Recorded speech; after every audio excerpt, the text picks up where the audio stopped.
Hello and welcome to the Mid-Sussex Virtual Festival 2020. We are Tons of Sound and we are back for week 5. My name's Billy, I'm joined by Josh. Hello again, guys. And I'm joined by Neil. What's up, people? Love it. Now, normally things would be a little bit different. We'd be coming down to your youth centre and showing you guys our DJ equipment. But we have adapted our workshop virtually to suit you guys from the comfort of your own home during this crisis. Today's session is teaching you guys effects and mic work, which is the next and slightly harder stage of becoming a live DJ. However, I am the quiz master, so remember to keep your eyes peeled and your ears listening as I'm going to be asking questions at the end of today's session. Feel free to write down your answers in the comments below. Also feel free to share this video to try and test or teach your friends and family how to DJ.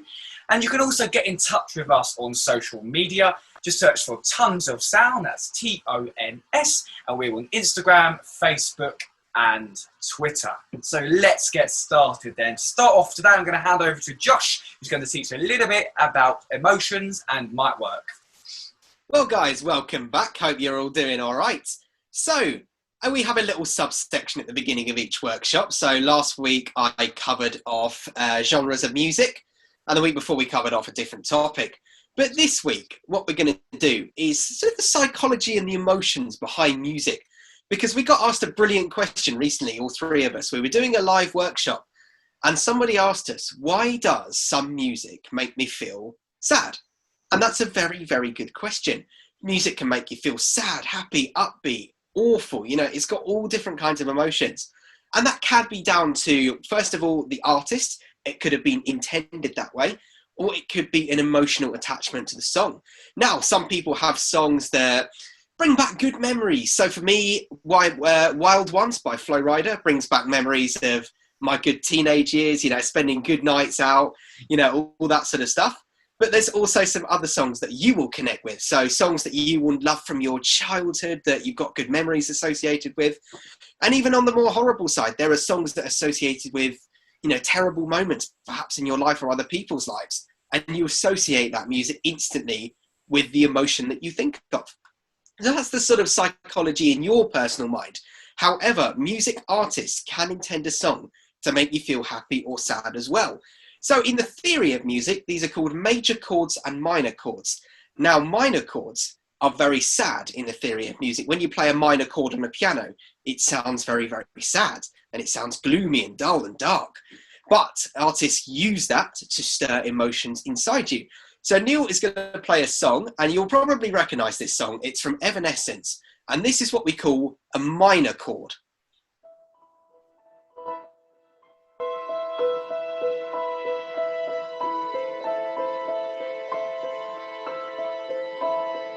How can you see into my eyes like open doors, leading you down? Now, of course, a lot of you will know that song. So that is a minor chord in a song. It's used to stir up emotions inside you that are quite sad. As you can hear, the music is very, very sad. However, on the upside of things, there are songs that are designed to make you feel as happy as is humanly possible because they use major chords. Now these, just make you feel upbeat. They're always good rhythms to have. And the ideal song for this is Pharrell Williams. So Neil is going to play you that track. It might seem crazy what I'm about to say. Sunshine, she's here. You can take a break.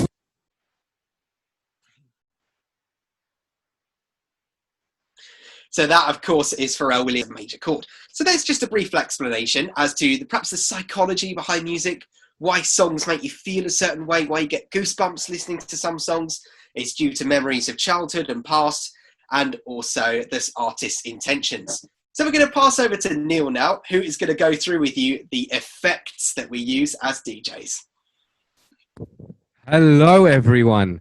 Back again, week number 5, and we're going to be talking to you about effects. So, what is an effect? Why do we use an effect? Any ideas, guys? To make it exciting and fun. Exactly. So how does it make you feel when I press this? Excited.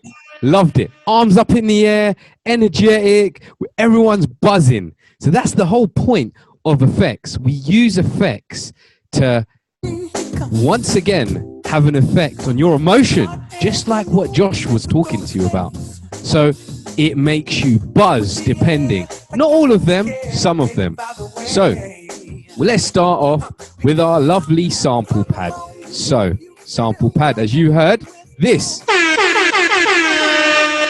is my favorite one, and it's called the air horn.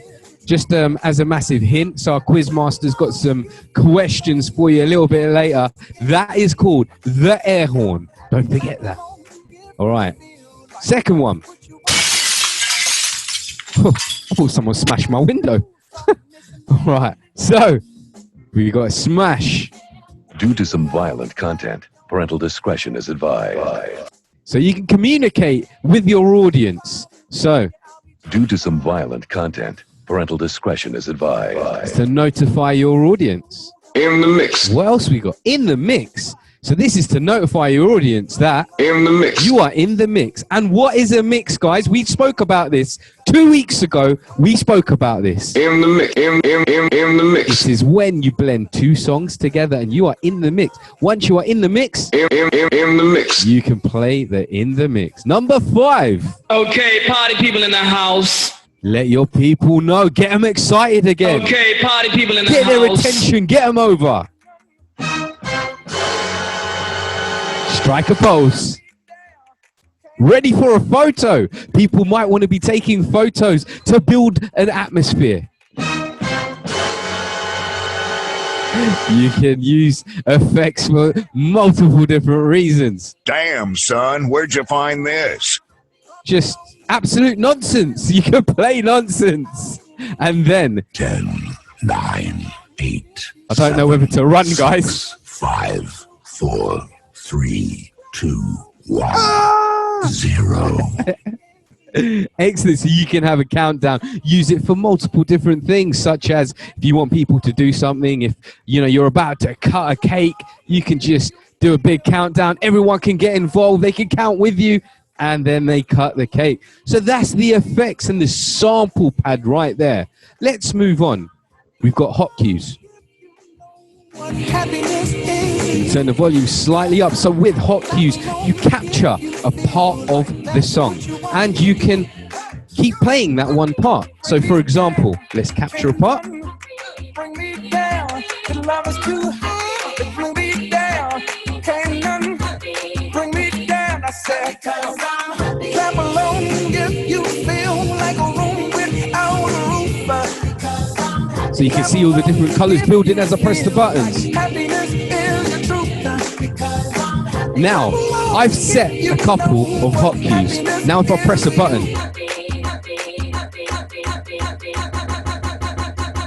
Bring me down. plays the same point.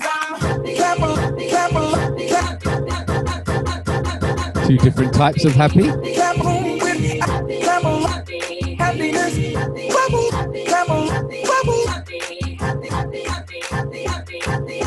And you can just keep playing around with it. So, they are hot cues. Now we're going to move on to a beat loop. What a beat loop is, it loops a part of the song that you wish to loop. For example, if I hold this button. So you heard a loop, it went back around. You've got to listen very carefully. Now if I climb up like a ladder, it's getting smaller and smaller, that loop, as I climb. And when I let go, the song will continue from where I left off. There we go. So that is a beat loop. We have a slip loop as well. So what a slip loop is, very, very similar. The only difference is the song will continue at the end. So like magic in the background, the song will continue. For example, so the song continued and it carried on in the background. You can do a longer loop. Happy, happy, happy. Because I'm happy. And that is a slip loop. So they are the main differences between a beat loop and a slip loop. Beat loop is where it won't continue in the background. The song will not continue and it will just carry on when you press it again to stop that loop. A slip loop is when music will continue in the background. So two very, very different things. And just remember that. Maybe the quiz master might ask you. I don't know. He might ask you. So, a few other bits and pieces. You can see here, we've got this. And as we turn this, there's multiple different effects that we can use. And you control that by using a small little pad. So let me just pull this down. So here's the pad right here. So let me turn the volume up. So this is an echo.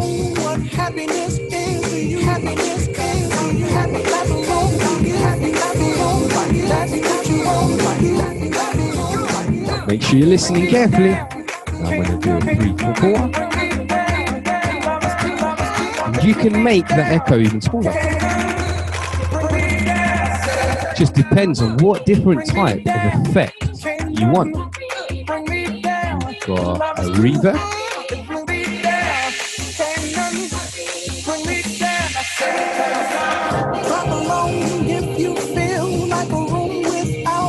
Phaser. That sounds out of this world. There's multiple different ones. Another slip roll on there. And this is a break.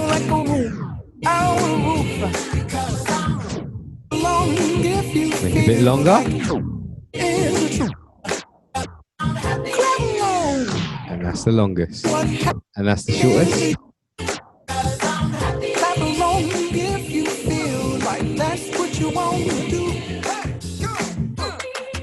So guys, that is a few effects. We do have scratching as well, but I'll cover that very, very shortly. I think I'm going to pass it now to Josh, and Josh is going to do a small talk on how to speak to your audience. Over to you. So then, guys, while we're DJing, such a key thing that we need to have is microphone skills. Now, a lot of people are shy to use the microphone. Some don't like using it. However, as a DJ, you are going to have to use the microphone. At every gig that you go to, it's inevitable. It always happens. So let's say you go to a nightclub and someone comes up to you and they say, oh, it's my birthday tonight. Can you do a shout out on the microphone? You're going to have to do that. You're playing at someone's birthday party. You're going to have to do the happy birthday speech. You know, when a bride and groom come up and it's their wedding and you're going to have to congratulate the bride and groom, get everyone to do the first dance, that sort of stuff. We've been at outdoor festivals and people, because you're DJs, people assume that you have a microphone automatically. And they go, oh, we're doing this thing. We're doing a tombola.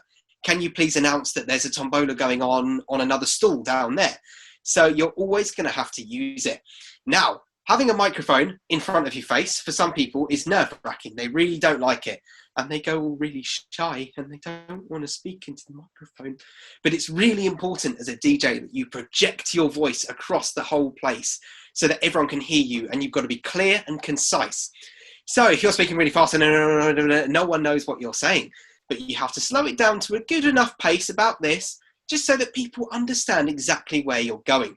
So what I'm going to do is I'll give you a few examples and Billy is going to answer those for us. Yeah. So Billy, let's say we are at a wedding. Now, it's the bride and groom's first dance, very important. However, it's their first dance, but no one's here. People are at the bar, they've gone for a drink. Some people are in the toilet. Some people are still eating food at the buffet. We need to get everyone back into the room and get them all ready for the bride and groom's first dance. How would you go about doing that? So we want to be loud, we want to be energetic, and we want everyone to know that the next moment's about to be really, really important. So I'll get on the mic, nice and clear and concise, make sure my message I'm going to say is really clear to the audience, and I'll say something like, please could all guests come onto the dance floor, the bride and groom are about to perform their first dance. That's perfect, because what you've done is you've become very clear. You've said the message that the first dance is happening and that everyone must get back into the room now. And you've not done it too slowly, too shy, too quiet, too loud, too fast. That was absolutely spot on. So another example I will give you is, let's say we are at a little birthday party. So it's little 6-year-old Tim, okay? Little 6-year-old Tim. It's his birthday party. And it's the cutting of the cake, and it's time for everyone to sing happy birthday. How would you go about that on the microphone? This one's got to be one of the easier ones, is when every single young person hears the word cake, they're going to be straight over. So I'll be clear and concise again. I'll say something along the lines of, could we all please sit down at the party table? We're about to have some cake, and let's sing happy birthday to our birthday boy. There you go. That's absolutely perfect. And remember, guys, when you use a microphone, so this was the very first thing I was taught, because I started in radio. I was a radio presenter for 5 years of my life. And the first thing I got taught about the microphone is to treat it as if you were talking to a friend. Not a best friend, because let's be honest, we will have silly communications for our best friends, silly noises. But you talk to it as if it's a friend that you haven't seen in a while, a good friend, and you're having a nice catch up and it's all going really well. The more you get used to that, your natural voice will come out and it won't sound really shy and nervous. And you can some people like to forget about the crowd out there. You can do that if you want, if you're very nervous. Some people, it's a bit strange. Some people like to imagine their crowd have no clothes on. I don't know why. Some people find that it relaxes them because they think, oh, that's just funny. They've all got no clothes on. Some people like to imagine all the crowd have got silly costumes on. Someone's wearing a horse's head. It just makes them laugh and it makes them less scared of that crowd. So when you DJ, you will use the microphone at most of the gigs you do. So remember to have clear, concise microphone skills. Make sure you're not too loud, you're not too quiet, you're not shy. Make sure you're projecting your voice all across the room. So that's microphone work ticked off. So we'll head back to Neil, who's going to teach you a bit of scratching. All right, guys, moving on to scratching. So scratching is when you move the jog wheel back and forth and you get that noise. You got different speeds. Is it gone? There it is. It makes different noises. So what we want to do is play a beat. I'm going to need to put the mic down.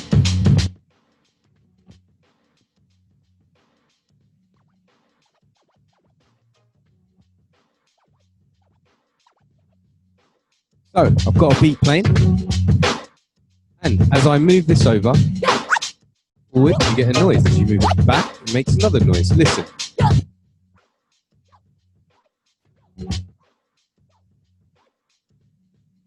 Have a guess what that actually is. Actually just says yo.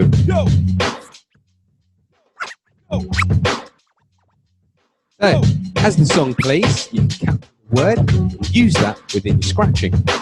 So, if you use the crossfader, you can have that, but if I take it out and move it back, you can't hear it. So, you move it back, then you get that noise. And if you do it fast,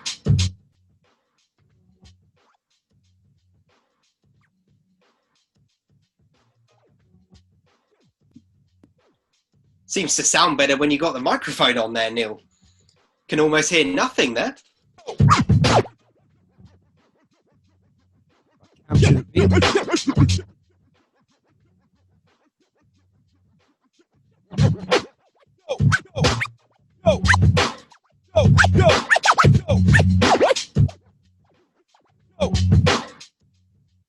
And that is scratching summarized very, very quickly. But I'm going to hand it over to Billy because Billy has now got some questions for you. Thank you very much, Neil. That takes great skills for great scratching there. It's amazing. Okay, guys, so let's test how much you've been keeping those eyes peeled and those ears listening. Here are a couple of questions to you. It can be done, or it could be about effects, it could be about a little bit of mic work, or it could be about music and emotions. So let's see how much you guys remember. So question 1. There are 2 types of loops a DJ can use when using effects. What are they called? What are the 2 types of loops called a DJ can use? I'll give you guys just a couple of seconds to write them down. The 2 effects, the 2 types of loops a DJ can use as an effect.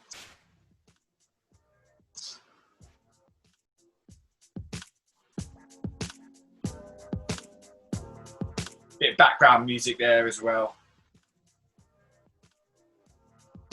Okay then, question 2.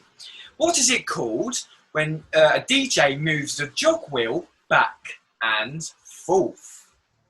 What is that called? It's a type of effect, but what is it called when the DJ moves the jog wheel back and forth?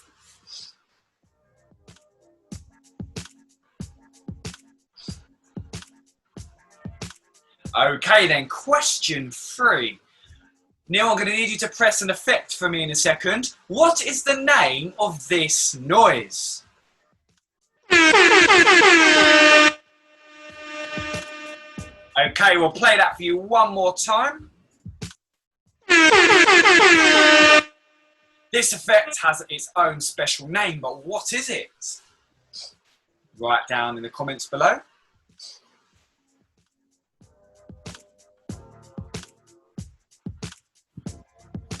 Okay then, moving on to question 4. What might you say at a kid's birthday party to get their full attention? What might you say at a kid's birthday party to get their full attention? Let's say the cutting of the cake. What might we say at a kid's birthday party and a cake is about to be cut? How can we get everyone's attention? What might we say?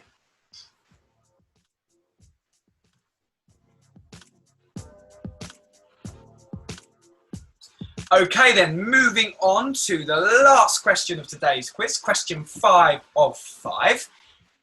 Comment below a song, the name of a song, that you think would end your DJ set on a happy note.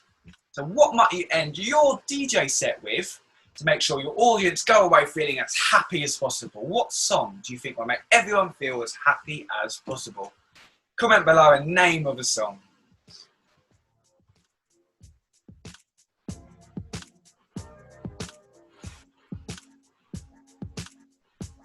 Okay, and that is the end of today's quiz. And sadly, the end of today's session. We hope you guys have learned a lot about effects the DJ can use, a little bit about emotions and music, and mainly a lot about mic work and the importance of a DJ using a microphone as well. However, don't worry, we'll be back for week 6, so stay tuned. Please feel free to follow our social media as well. Just go onto Twitter, Facebook and Instagram and search for Tons of Sound. Get in touch if there's any song requests you guys would like, and also share this with your friends and family. Let's teach DJing skills to as many people as we can, and let's test their knowledge. But for now, that's all from me, it's all from Neil, and that's all from Josh as well. But we shall be back next week. See you later. See you next time, See you later, guys. guys. Bye.